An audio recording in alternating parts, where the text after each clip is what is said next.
Cop tries to arrest black woman for no reason. Then she flashes her DOJ badge. You never know when the quietest day can twist into a life-changing storm. 1 minute, you're strolling through a sunny city street, minding your own business. The next, a reckless force of injustice strikes without warning. That's exactly what happened to Nia Chambers, a well-respected black attorney at the Department of Justice. She was just grabbing lunch, savoring a bright afternoon, when a uniformed police officer targeted her unprovoked. Little did he know she held the power to topple the very institution he served. And little did he know his life would unravel in ways he could never imagine. Brace yourself, this story changes everything. A vibrant sun hung over Baltimore's inner harbor, setting the water shimmering with streaks of gold and silver.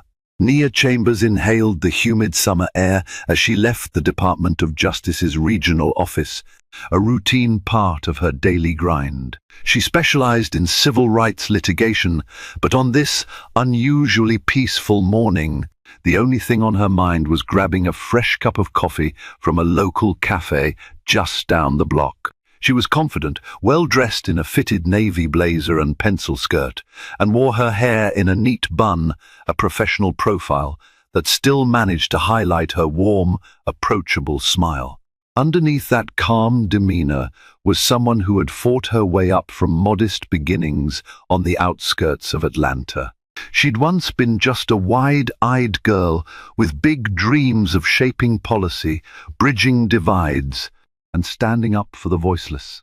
Law school at Howard University had sharpened her legal acumen, and a fateful internship at the DOJ in Washington, D.C., launched her onto a track that would see her rising quickly. 28 years old, fiercely dedicated, and carrying the weight of her community's hopes, she was not someone who cowered easily. Her usual route from the DOJ building to the cafe cut across 2 busy streets, and she was used to weaving through traffic lights that never seemed fully synchronized. She often joked it was a metaphor for the justice system, lots of stops, starts, and delays, but you ultimately got where you needed to go if you kept your focus. That morning, she noticed the streets were less crowded than usual, maybe because it was that sweet spot in summer when schools were out and families had left for vacations. Sure, the cars honked and people bustled, but the usual claustrophobia of downtown was conspicuously absent. She rather liked it that way. Yet somewhere in the swirl of normalcy, an unsettling feeling tugged at her intuition. Something felt off. She couldn't pinpoint it exactly, just a vague sense that the tranquil day was a prelude to a storm. As she crossed the last intersection before the cafe, she caught sight of a black and white patrol car parked in a nearby alley. She didn't think much of it, at least not then. If only she had known the turn her life was about to take. The whiff of freshly brewed espresso enveloped Nia the moment she stepped into Harbor Grind, the local coffee spot cherished by lawyers, interns, and office workers alike. She smiled at the barista, a friendly woman named Tasha, who waved her over. "Morning, Nia. The usual?" Tasha asked, already punching it into the register. "You know me too well," Nia replied, fishing out her wallet. She glanced out the floor-to-ceiling windows at the subdued rush outside. The city seemed in a mild lull, still active, but less frantic. It was in that quiet moment she spotted Officer Aaron Dalton stepping out of his patrol car across the street. He was tall, broad-shouldered, and wore sunglasses that reflected the mid-morning glare. Something about the way he moved felt deliberate, like a cat stalking unsuspecting prey. At first, she merely registered him as another officer on the beat. Nothing unusual. But then she noticed how his gaze darted around the sidewalk, settling on various pedestrians before honing in on her, even through the cafe's glass. There was a rigid tension in the line of his jaw, as though he was bracing himself. Instinctively, Nia felt her spine stiffen. Tasha returned with her drink, and Nia forced a bright smile, trying to shake off her uneasy feeling. Carrying her latte, She exited the cafe and started walking back toward the DOJ building. She had a brief scheduled with the U.S. Attorney for the District of Maryland in less than an hour and needed to finalize her talking points. Half a block later, she heard footsteps closing in behind her. She kept her posture neutral, not wanting to appear alarmed, but her heartbeat escalated. Then came the voice, firm, tinged with an unsettling authority. "Excuse me, ma'am. Mind stopping for a moment?" Nia turned around to see Officer Dalton, his expression unreadable behind those tinted lenses. Up close, she noticed the faint lines of stress at the corners of his eyes and a certain tightness around his mouth. "Yes, officer," she replied calmly, tightening her grip on her coffee cup. He looked her up and down, his stare lingering on her tailored blazer and the ID badge from the DOJ building clipped at her waist. She hadn't realized the badge was partially visible. Usually, she kept it discreet until she was actually inside the office, but she must have rushed that morning. "May I ask what you're doing in this area?" Dalton's tone was polite on the surface, but carried a subtle, ominous note. Nia's brow furrowed. "I'm on my way to work. Is there a problem?" He hesitated as though uncertain how to frame his next statement. "We've had some reports of suspicious activity in this neighborhood, and I'd like to ask you a few questions." "Suspicious activity?" She glanced around at the business people, tourists, and joggers, who barely spared them a glance. Nothing seemed out of the ordinary. "Suspicious in what way?" she asked pointedly. His lips thinned. "Could you just answer some questions, please?" A spark of indignation ignited in Nia's chest. This was how it started: vague allegations. An officer fishing for something, anything, to justify an interrogation. She thought of her teenage nephews, her father, and countless others who had faced this kind of profiling. She decided to remain calm, but she also felt the gravity of the moment, that unwavering truth that she would not let this slide. A light breeze ruffled the summer heat, carrying the sound of distant traffic and the tang of diesel fumes.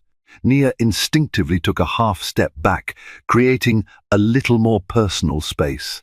"Officer," she began, making sure to keep her voice steady, "I'm a federal attorney. I work a block from here. I'd like to know what exactly I'm being questioned about." Dalton lifted his sunglasses, revealing hazel eyes that seemed uneasy but unyielding. "We got a call," he repeated. "We're required to follow up on any suspicious person in the area." His ambiguity rankled her. "And I'm that suspicious person?" She made sure her tone was measured, but inside, her frustration was mounting. She pointed at the steady stream of pedestrians. "Is anyone else under suspicion, or just me?" He hesitated, glancing over at a few bystanders who seemed to be catching on to the tense exchange. Two co-workers in crisp suits paused to watch. A young mother with a stroller slowed her pace, uncertain whether she should keep going. "You're free to walk away, but I'd prefer if you'd comply and answer some simple questions." "It'll only take a moment," Dalton offered, his voice softer now, but still unyielding. Nia's mind flashed back to her law school days, learning about the intricate ways in which seemingly routine stops could spiral. She wondered if he knew that legally, if there was no probable cause or specific reason to suspect her of a crime, she could indeed walk away. But how often did black people, especially black women, end up arrested or in danger for asserting that very right? Her eyes flicked down to his badge, Officer A. Dalton, Baltimore Police Department. She also noticed how his hand hovered near his radio. "All right," she said slowly. "What do you want to know?" His eyes narrowed, as if assessing whether she was cooperating or looking for a fight. "I just want to confirm your identity and what your business is here." The tension in Nia's shoulders relaxed by a fraction. Maybe this was just a run-of-the-mill check, albeit racially tinged. She took out her wallet, ready to show her driver's license. In the periphery, she spotted more onlookers gathering, the reflective glint of someone's phone aimed in their direction. A chill slithered down her spine. She knew how quickly these incidents could escalate. She also knew she had rights, and she wasn't afraid to use them. This was just the beginning, an unfortunate confrontation that could be over in minutes. Or it could spiral into something far, far darker. As Nia reached for her ID, she felt a pang of memory, a flashback to her teenage years in Atlanta, when her dad had the talk with her about how to interact with the police. He had been gentle but firm, explaining the unspoken rules of survival for a young black person in America. Always keep your hands visible. Speak politely. Never make sudden moves. If possible, record everything. That conversation haunted her still. Now, at 28, standing on a Baltimore sidewalk in broad daylight, she felt the weight of her father's wisdom pressing on her shoulders. She had become a fiercely capable lawyer, determined to fight injustice from within the system. Part of her believed that if enough good people got involved, if enough people devoted themselves to changing the laws and holding power to account, then real progress could happen. Yet, even with a Department of Justice badge practically clipped to her hip, she wasn't immune to suspicion. She was still a black woman, and that alone made her a target in some eyes. She handed Officer Dalton her driver's license, her voice controlled. "Here's my ID as requested. I'm also a DOJ attorney," as I said. Dalton took the license, gave it a quick once-over, then glanced back at her. "Nia Chambers," he read aloud. "Mind telling me your date of birth?" She complied, providing the information calmly. Her sense of unease didn't diminish, if anything it grew.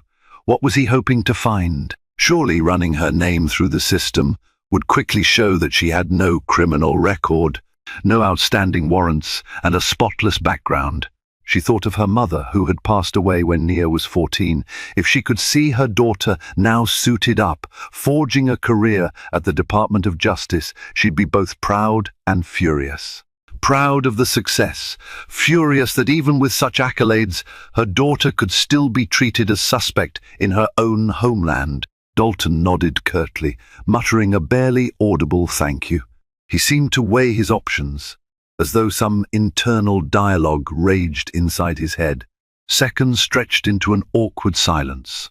Bystanders continued to gather in small clumps, and tension rippled through the air like static electricity before a thunderstorm. Then, in a split second, the dynamic changed.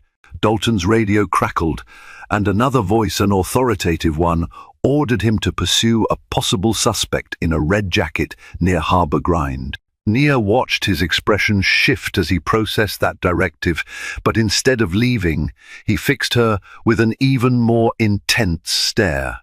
The fateful moment had arrived. Would he let her go or double down? People are never just one thing, and Officer Aaron Dalton was no exception. Though he exuded stern authority, a storm brewed beneath the surface of that rigid posture. He was a man at war with his own regrets, haunted by personal failures that had brought him to this very sidewalk at this very moment. He'd started out with lofty dreams, a young recruit who believed in the mission of protect and serve, forging a path to do good in his community. But the reality of policing in a major city soon taught him that the lines between right and wrong were often blurred. Over time, the raw tragedies he witnessed, crime scenes, battered victims, unending bureaucracies, wore away at his idealism. Anxiety began to plague him, creeping into his thoughts late at night. He felt the system's cracks more intimately than most, but he also felt pressure to keep it together, hide his doubts, and soldier on. He'd grown up in a blue-collar household in Frederick, Maryland.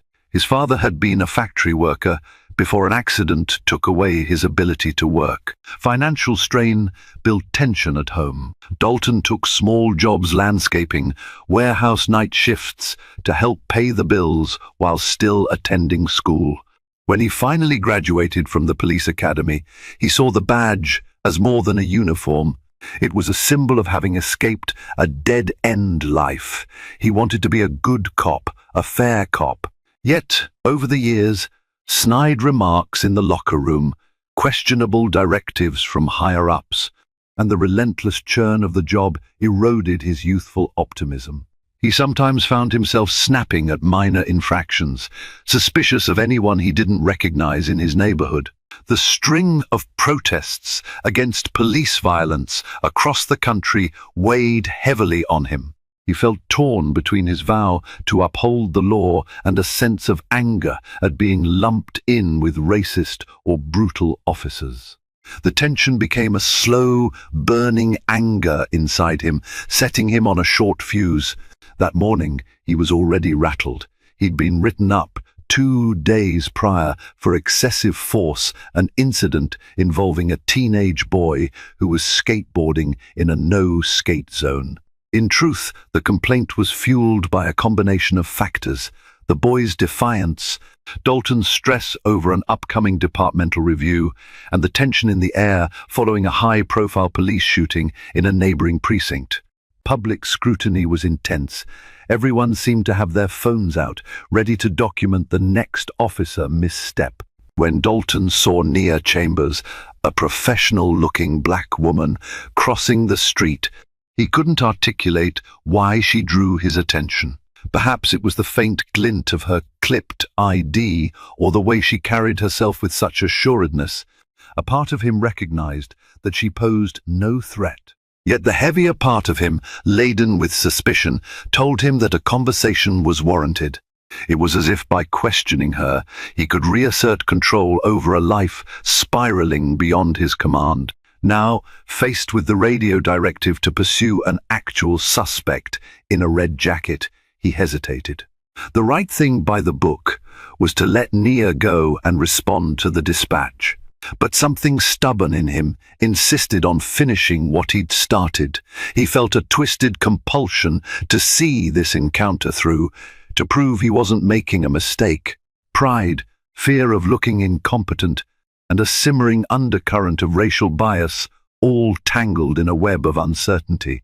Standing before Nia, he saw the reflection of his own moral crossroads. She was calm, poised, and exuded a quiet dignity that only infuriated him further. He couldn't quite pinpoint what threatened him so much. Perhaps it was that she seemed unimpressed by his authority, or maybe her DOJ badge signaled a power that overshadowed his own.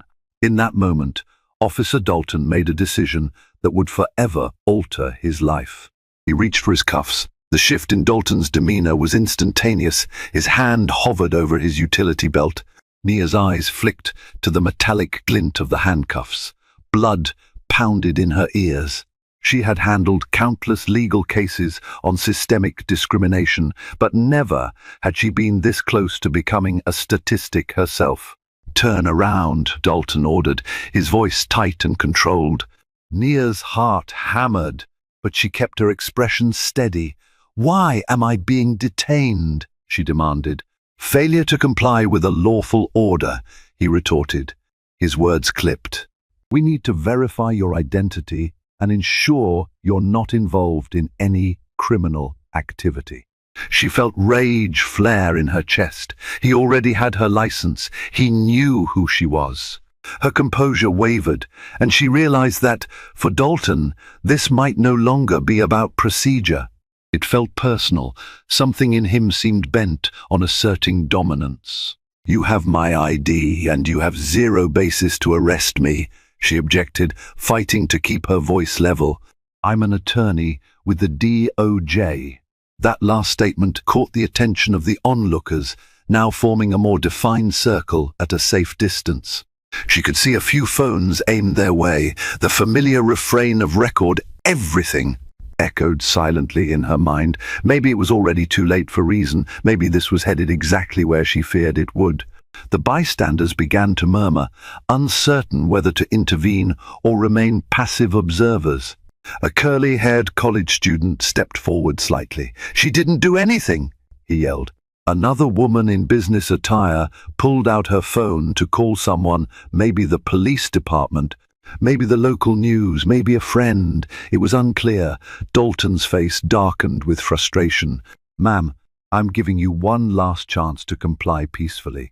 At that moment, Nia weighed her options, resist and risk fueling his sense of threat, or comply and allow herself to be forcibly cuffed despite being innocent of any wrongdoing. She took a deep breath, her eyes darting to the onlookers as a wave of disbelief and anger roiled in her stomach. "I'll comply," she said softly, her voice trembling with a mix of fury and dread. "But you are making a huge mistake." She placed her hands behind her back, more to protect herself than to show submission. Dalton's grip was firm as he pulled her arms together, the cold metal of the cuffs snapping around her wrists. She winced. This was it, the humiliating moment she'd hoped never to experience, especially not as an accomplished attorney, especially not after all her hard work to fight these very injustices. She saw the reflection of the crowd in a store window. They looked on, horrified, some yelling for Dalton to stop, others capturing every second on their phones. And then, suddenly, Nia felt something shift deep within her. She realized she held a crucial piece of power, knowledge of the law, her position, and her unwavering resolve. She had let him cuff her to keep the peace, but she was done playing by his script. Soon, everyone would know who she was and precisely how wrong Officer Dalton had been. The storm had broken, and in its wake, the real drama was only just beginning. As if on cue, a second patrol car arrived, its siren piercing the already charged atmosphere. Out stepped Officer Lisa Morales, her expression tense as she surveyed the scene. She was a younger officer, maybe in her late 20s, with dark hair pulled tightly into a bun. Without a word, she walked briskly over to Dalton, taking in the sight of Nia in handcuffs. "What's going on here?" Morales demanded. She noticed the circle of spectators, the cluster of recording phones, and Nia's professional attire. Something about the scenario screamed potential PR disaster. Dalton gestured vaguely to Nia. "She's refusing to comply. Suspicious person, possible involvement in local disturbances. I was just bringing her in for questioning." Morales scrunched her brow, eyes darting between Dalton and Nia. "Any probable cause? We got a dispatch about a suspect in a red jacket near Harbour Grind." Dalton stiffened. "I'll handle the suspect in a moment, but I needed to secure the scene here first." By now, a few bystanders began to speak out more boldly. "She hasn't done anything," shouted a tall man in a suit. Another woman, her phone aimed squarely at Dalton, chimed in, "Is this how you treat a black woman who literally works for the federal government?" Morales turned to Nia. "Ma'am, I need you to calm down and—" Nia interrupted, her normally composed voice slightly quivering with rage and humiliation. "I am calm, but I'm also furious, and I have a right to be. My name is Nia Chambers, and I work for the Point Us Department of Justice. Officer Dalton is arresting me without cause." A moment of charged silence followed. Morales' eyes widened, and she looked at Dalton again. "Did you see her credentials?" Dalton pressed his lips together. "She said she was DOJ. She provided an ID, but I couldn't verify it immediately." Morales exhaled sharply, turning to the crowd. "All right, people, we understand your concern. We'll handle it." Then she faced Dalton once more, her voice hushed but urgent. "You need to tread carefully here. This could blow up in our faces." But Dalton merely folded his arms over his chest, his jaw set in defiance. "I have reason to believe she was acting suspiciously, and she refused to comply with a standard procedure. We'll take her in, verify the badge, and if she's legit, we'll release her." Morales glanced at Nia, then at the restless crowd. This was spiraling into a public relations nightmare, but the chain of command was clear. Dalton outranked her by a few years of service, even though they shared the same rank. She couldn't outright disobey unless she believed the order itself was illegal or unethical, yet the lines were already blurred. For the first time, Nia felt a flicker of relief. Someone else was on the scene, someone who might see reason, but it was too late. The escalation had already occurred. The next steps were out of her hands, and every passing second only tightened the knot of fear and resolve in her chest. Events began unfolding like a slow-motion reel. Each second waited with anticipation. A swirl of voices, phone notifications, and startled gasps filled the humid air. Bystanders converged closer, forming a ring that separated the cops from the rest of the street. The tension was palpable, people balanced between wanting to intervene and fearing the consequences of stepping too close. A middle-aged woman in a neat office dress stepped forward, her phone clutched in trembling hands. "I'm recording all of this," she announced. "Officer, you are violating her civil rights." A young man, possibly a college student, added, "This is going live on TikTok. You better believe the world's gonna see this." Officer Morales, sensing the precariousness of the moment, turned to the crowd, palms up in a placating gesture. "Please keep a safe distance," she implored. "We'll resolve this peacefully."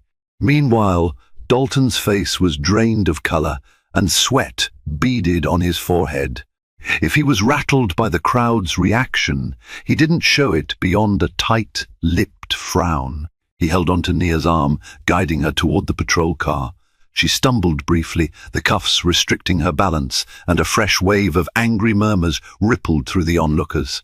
Nia's mind raced. Every fiber of her being screamed for her to shout out her legal knowledge, to quote statutes and threaten lawsuits. But she also knew that a black woman, even a DOJ attorney, had to be strategic, or this could become a physical altercation, something she might not walk away from unscathed. Instead, she locked eyes with one of the bystanders, a tall black man in a crisp suit, whose phone was pointed in her direction. "Please don't stop recording," she said, her voice calm and resolute. "Do not stop until this is over." He nodded, silent determination etched on his face. Dalton opened the back door of the squad car and guided Nia inside. She winced as her shoulder grazed the interior. From her limited vantage, she saw Morales in hurried conversation with Dalton, probably urging him to reconsider. Yet, the outcome seemed inevitable. He was taking her to the station. It was a surreal tableau, a black woman in professional attire, a federal attorney no less, being placed under arrest by local law enforcement on a near-empty street in Baltimore.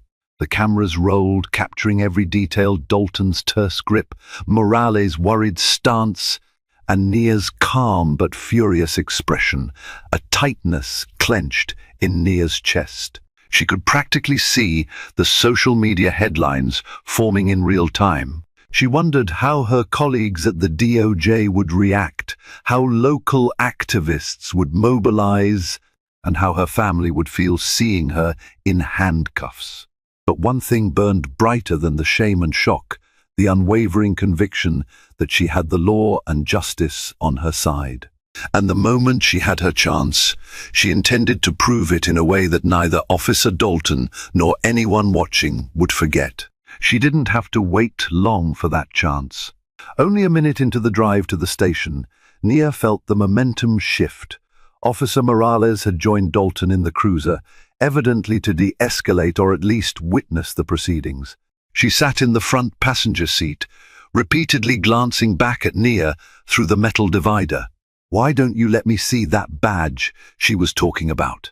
Morales finally said, her voice cutting through the tense silence. Dalton gave her a side-eye glare. "We'll handle it at the station," Morales persisted. "Aaron, if she's really DOJ, we need to confirm that before we go any further. We can't just bring a federal attorney in without verifying credentials. It's going to be a nightmare." Dalton hesitated, jaw clenched. The simmering anger in his eyes suggested he knew Morales was right, but didn't want to concede. Finally, he flicked on the interior light and turned to look back at Nia. "All right, Miss Chambers, You said you had a DOJ badge, he said, forcing a tight-lipped politeness. Let's see it. Nia narrowed her eyes. Her wrists were still cuffed behind her back. I can't reach for anything while I'm cuffed, she reminded him. She didn't bother to hide the sarcasm. Morales turned, awkwardly maneuvering over the car seat to search for the badge on Nia's person. Her tone was apologetic. I'm just going to check your blazer pocket, okay? Nia nodded, a swirl of indignation flooding her senses as she felt Morales pat her blazer, eventually finding the slim leather holder that contained her Department of Justice identification. The younger officer flipped it open and squinted. Aaron, Morales said carefully, this is real. Her ID's from the Civil Rights Division in D.C., and this is an official Department of Justice badge. Silence. Dalton gripped the steering wheel, knuckles turning white. He exhaled slowly, refusing to meet Morales' gaze. Nia saw a flicker of regret, or perhaps fear, cross his face. Miss Chambers, Morales continued, her voice calmer now. I'm sorry for the inconvenience. Let's just talk this through. Nia's pulse pounded. It was a moment of vindication, but also intense anger. She let the weight of her next words sink in. Inconvenience. Officer, you're complicit in an unlawful arrest. You've cuffed and detained a federal attorney with absolutely no probable cause. This goes beyond an inconvenience. You understand that, don't you? Morales swallowed hard, nodding. I do. Let's rectify this. She leaned over, whispering something to Dalton. Whatever she said, it appeared to have little effect on him. He stared straight ahead, lips pressed tight. But finally, he pulled the squad car to the side of the road in a quieter section near City Hall. They parked. The city's grand municipal building towered in the background, almost a metaphor for the law itself, overshadowing them. Dalton turned off the engine, and Morales quickly stepped out to open the back door. She helped Nia out of the car and motioned for Dalton to step aside. He emerged slowly, the keys to the cuffs dangling in his hand. For a moment, he just looked at Nia, conflict and stubborn pride wrestling behind his eyes. Then, almost reluctantly, he unlocked her cuffs. Nia massaged her wrists, noting the red marks. She wanted to unleash her fury. How dare he treat her this way? She could sue, press formal charges, and ensure a thorough internal affairs investigation. But she also felt a wave of professional composure wash over her. She wasn't going to be reduced to primal anger. She was more than that, and so were the laws she was sworn to uphold. Officer Dalton, she said, voice measured, I'll be filing a complaint with Baltimore PD, Internal Affairs. I'm also obligated to inform my DOJ supervisors about this incident. She held up her badge. Remember, we investigate cases of police misconduct and civil rights violations. You just made this incredibly easy for me. Dalton opened his mouth to speak, but said nothing. His silence spoke volumes. Morales stood nearby, a mixture of relief and embarrassment coloring her features. Ma'am, I understand you have every right to do that. But please, can we at least— Nia cut her off. I'll do what I must, officer. The first suggest you consult your department's legal counsel. She stepped back onto the sidewalk, ignoring the curious stares of a few late-working city employees wandering by. The ball was now in her court. The moment she'd flashed that badge, that unimpeachable symbol of federal authority, had irrevocably shifted the power dynamic. And deep down, she knew that Officer Dalton's world was about to implode in ways he couldn't yet fathom. In the days that followed, the incident ignited a firestorm, both online and off. Videos of Nia's arrest, captured by multiple bystanders, circulated rapidly on social media. The footage highlighted the stark reality of a black DOJ attorney being handcuffed on a public street without cause. Within 24 hours, Hashtag Nia Chambers and hashtag Baltimore PDM misconduct began trending on Twitter, prompting a whirlwind of public outrage. Local news outlets picked up the story, airing clips that showed Nia calmly explaining her DOJ credentials while Dalton proceeded to cuff her. The commentary was swift and unyielding. Even national networks like CNN and MSNBC began to weigh in, fueling a broader debate about racial profiling and law enforcement accountability. More than once, the name Officer Aaron Dalton was mentioned in conjunction with calls for reform and disciplinary action. Inside the Department of Justice, Nia's colleagues responded with a mix of shock and support. Many were outraged, some humiliated that one of their own had been subjected to such treatment.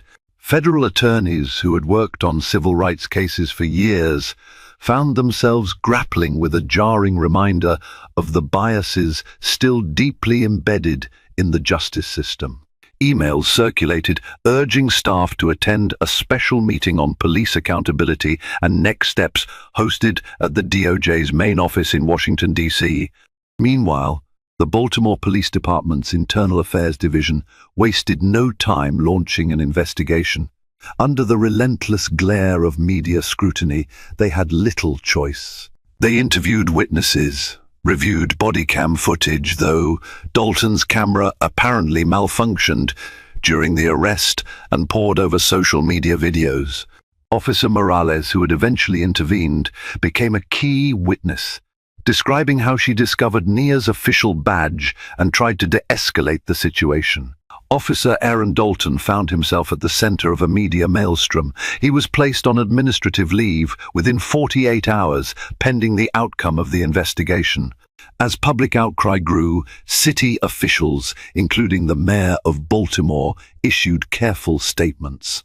Most were along the lines of, "We take these allegations seriously and are committed to a fair, transparent investigation."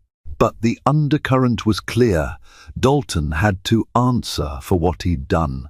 For Nia, the personal and professional fallout was equally consuming. She received an outpouring of support flowers, emails, and social media messages from people across the country praising her courage. But she also faced the inevitable vitriol that surfaces whenever someone in a position of power challenges the status quo. Anonymous threats, hateful comments, and racial slurs found their way into her inbox. She tried to focus on the positive, reminding herself that her ordeal could spark real change. At times, she felt a pang of guilt that she had become the story rather than the civil rights cases she was supposed to be championing. But a conversation with her supervisor put that in perspective. Nia, he said softly, "You embody the work we do. You have a right to stand up for yourself, and in doing so, you stand up for every person who's been profiled and harassed. This is bigger than you, bigger than all of us." She nodded, heart heavy with the knowledge that her personal fight had become a public symbol. She resolved to see this through, no matter how messy or complicated it got. 1 week after the incident, Nia found herself in a fluorescent lit conference room in the Baltimore PD's Internal Affairs Division. 2 investigators, Lieutenant Sarah Weathers and Sergeant Christopher Park, sat across from her, notebooks at the ready. Weathers, an older woman with grey-streaked hair, offered a polite nod while Park maintained a neutral expression. "Miss Chambers," Weathers began, "we appreciate your willingness to come in. We know this has been stressful for you, but we want to ensure we get all the details right." Nia clasped her hands on the table. Despite her composed exterior, she felt an undercurrent of tension. She'd testified in many cases, but this was the first time she was the plaintiff, the complainant, the wronged party. "I'm here to answer any questions you have," she said calmly. She recounted the entire incident, her morning walk to the cafe, Officer Dalton's initial approach, the escalating confrontation, and how she was ultimately handcuffed without cause. When she spoke about the moment Morales found her DOJ badge, she sensed Weathers shift uncomfortably in her seat. Park asked a few clarifying questions. Had Dalton explicitly stated a reason for detaining her?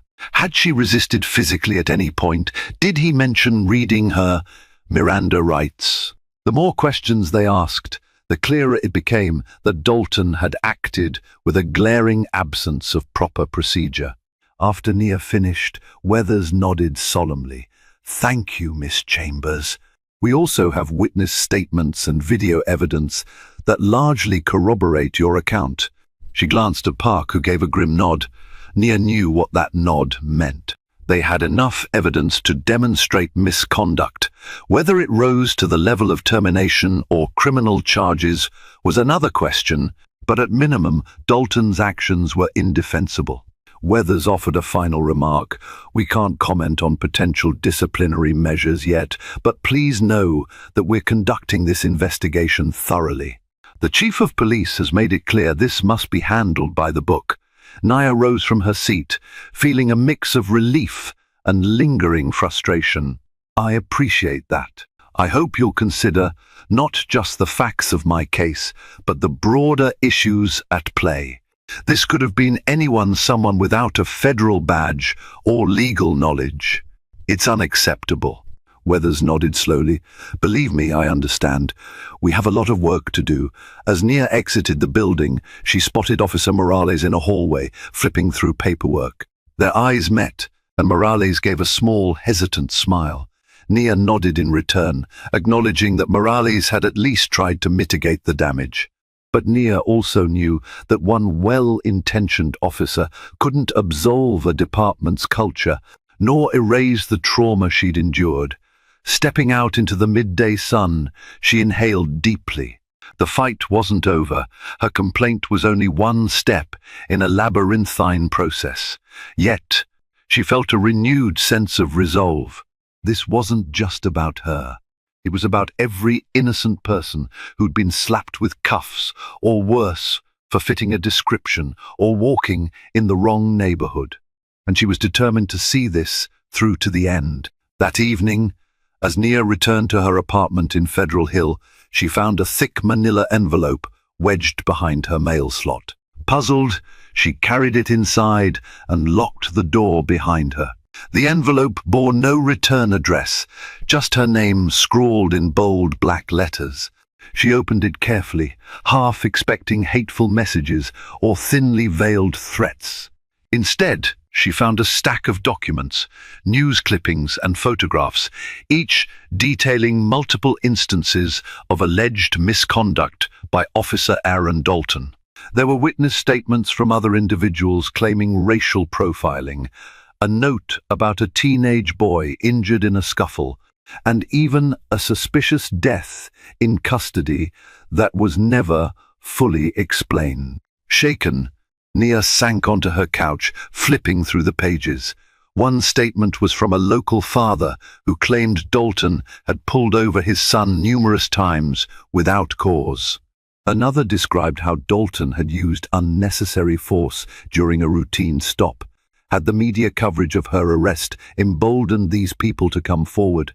Or was someone orchestrating a takedown of Dalton by linking her case with a broader pattern? She felt a flicker of uneasy excitement. As an attorney in the Civil Rights Division, she had the expertise to interpret these documents. This wasn't just a collection of random complaints. It was a potential blueprint for a federal investigation that could expose widespread misconduct if it was all substantiated. But who had left it for her, and why anonymously? She wasn't sure, but she knew she couldn't ignore it. After scanning the papers, she called her supervisor, Assistant U.S. Attorney Eric Dubois. A man known for his meticulously combed hair and no-nonsense approach to cases, Dubois answered on the second ring. "Nia, everything all right?" he asked. "It's late. I just received documents implicating Officer Dalton in multiple misconduct cases," she said, her words tumbling out in a rush. She explained the contents of the envelope, concluding with, "It looks like a pattern, Eric. This isn't a one-off." He was silent for a moment. "Bring them in tomorrow morning." We'll review everything, see if any of this is credible. If it is, we might consider opening a broader civil rights investigation. Nia felt a surge of determination. Will do. And Eric, there's a chance this extends beyond Dalton to others in the department. She heard him sigh on the other end. This could be explosive. We have to tread carefully. But you know I won't back down if there's merit. She hung up, heart thudding in her chest. This was bigger than her personal case. Her altercation with Dalton could be the catalyst that exposed a much deeper rot. Yet, with that power came risk. If someone had gone to the trouble of sending her these documents anonymously, it meant they were either scared or had their own agenda. Either way, she'd just become a central figure in a much larger battle. Before going to bed, she organized the documents in chronological order, making notes about each case's key details. She recognized some of the patterns: unlawful stops, racial profiling, intimidation tactics that she'd studied academically and prosecuted professionally. But reading them now, in the context of her own harrowing experience, made the injustice painfully concrete. She lay awake that night, staring at the dark ceiling, replaying Dalton's cold stare in her mind. He wasn't just an officer who had made a tragic, racially biased mistake. He could be a repeat offender with a history of trampling on people's rights. And if so, her job was clear. She had to bring the full weight of federal oversight upon him and, potentially, an entire web of complicit actors. The process moved quickly after the envelope's revelations. Within 2 weeks, the Department of Justice announced it was launching a formal civil rights investigation into Officer Aaron Dalton and the Baltimore Police Department, focusing on allegations of repeated misconduct, racial profiling, and excessive force. The local media exploded with updates, each day bringing new stories of individuals who stepped forward with their own accounts of unjust treatment. Under normal circumstances, investigating a single officer might not expand into a departmental probe so swiftly. But the combination of incontrovertible video evidence of Nia's arrest, her role as a DOJ attorney, and the anonymous documents pointing to Dalton's long-standing pattern of abuse put immense pressure on city officials. The mayor had no choice but to cooperate fully, lest the city face yet another wave of protests and lawsuits. Faced with the investigation, Officer Dalton's life took a sharp, downward spiral. Initially placed on administrative leave, he was soon suspended without pay as more evidence stacked up against him. He found himself scrutinized in the media to an almost unbearable degree. Local and national reporters dug into his past, unearthing old high school acquaintances, prior complaints, and even personal financial troubles. It didn't stop there. One of the families he had allegedly harassed filed a civil lawsuit against him. Their press conference was televised, showing a tearful mother describing how Dalton had manhandled her teenage son for skateboarding near a public library. Another complaint from 2 years ago involved a Hispanic man who claimed Dalton had detained him without cause and hurled ethnic slurs. The deeper the investigation delved, the more a pattern of racially motivated harassment emerged. Dalton tried to fight back, hiring a high-priced lawyer who specialized in defending police accused of misconduct. He claimed he was a scapegoat, a victim of anti-police bias in the media, and that his body cam failures were mere technical glitches. But public sentiment was overwhelmingly against him. Even inside the police department, some colleagues distanced themselves, not wanting to go down with a sinking ship. The real blow came when federal prosecutors indicted Dalton on charges of violating civil rights under color of law. If convicted, he could face years in federal prison. The man who once saw his badge as a way out of a dead-end life was now on the verge of losing everything: his career, his freedom, and any shred of dignity he had left. For Nia, watching the fallout was simultaneously vindicating and heart-wrenching. She had no sympathy for Dalton's abusive actions, but she understood too well how a system rife with flawed training, systemic biases, and poor oversight could warp an officer's perspective. Yet Dalton had made his choices that harmed many. This was, in many ways, the system finally demanding its debt. Still, Nia remained focused on the bigger picture. The investigation might end Dalton's career, but it also exposed deeper fissures in the Baltimore PD. She resolved to work diligently with her DOJ colleagues to enact reforms, monitor departmental changes, and ensure that the next generation of officers would be better trained and more accountable. Karma had indeed struck Dalton, but a larger reckoning was taking place, one that, if handled properly, could lead to real lasting change for the community he had sworn to serve. 3 months after the Department of Justice announced its investigation, Nia walked the familiar path to the DOJ's Baltimore office. She'd taken on a leadership role in crafting the reforms recommended for the Baltimore Police Department, working closely with local officials to restructure training and oversight policies. Weekly community forums were held, inviting members of the public to share their experiences and suggestions. It was an unprecedented level of collaboration, spurred by the public outrage and the subsequent official action. Nia's days were a blur of meetings, legal research, and strategy sessions, but she found it invigorating. Every page of policy she drafted, every recommendation she helped refine, felt like a step toward a more equitable system. She wanted to ensure that no one else would have to endure what she had, being handcuffed on a sidewalk just for existing as a person of color. Meanwhile, the city itself was in the throes of transformation. Press conferences were held almost weekly as the mayor and the new police chief, a reform-minded official named Adele Carver, outlined steps to rebuild trust. New training programs focusing on de-escalation, implicit bias, and community engagement were launched.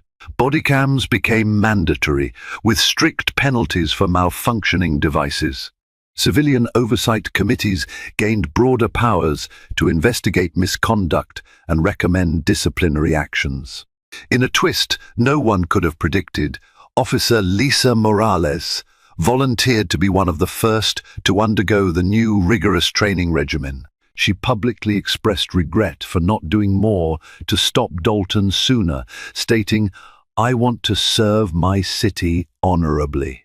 I can't do that if I don't confront the systemic biases and blind spots in law enforcement." Her candor resonated with the public, and she became an unlikely ambassador for departmental reform. As for Dalton, his trial date approached swiftly. Rumors circulated that he might seek a plea deal, possibly testifying against higher-ups who had overlooked or even encouraged his misconduct. The city buzzed with speculation. Could Dalton's revelations bring down more officers? Could it expose a deeper corruption network within the department? The tension was palpable, a collective holding of breath. Nia watched it all with a tempered optimism. If Dalton's testimony could dismantle a rotten foundation, perhaps it was one more step toward a fairer future.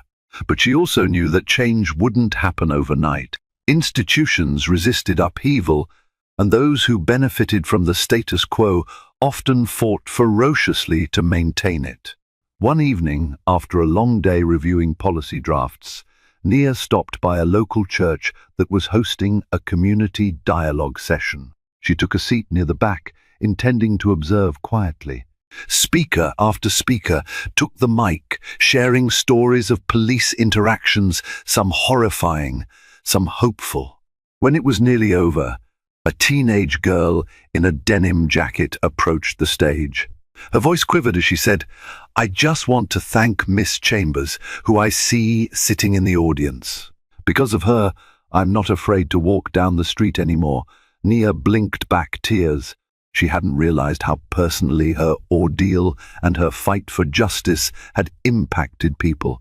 Maybe that was the real reason she became an attorney, to make life better for others, to be the spark that ignited change.